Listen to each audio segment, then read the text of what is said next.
Təbii, bu hal vardır, cəmiyyət, psixososial tərəflərin zədələnməsi vardır və davam edir. Amma xəstəliklərin artma səbəbi diaqnostikanın daha da artması, daha da yaxşılaşması, bu vasitələrin artması hesabına biz vaxtında bəzi xəstəliklərin diaqnozu qoyulur, daha tez qoyulur. İnsanlar maariflənir, həkimə biraz daha tez gəlməyə başlayır.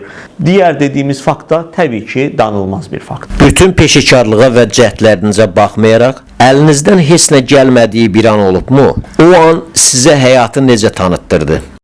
Təbii ki, tibbdə 2 vur 2 4 deyil. Bəzən əlindən gələn hər şey eləsən belə, bəzən bu insanların həyatını xilas edə bilmirsən.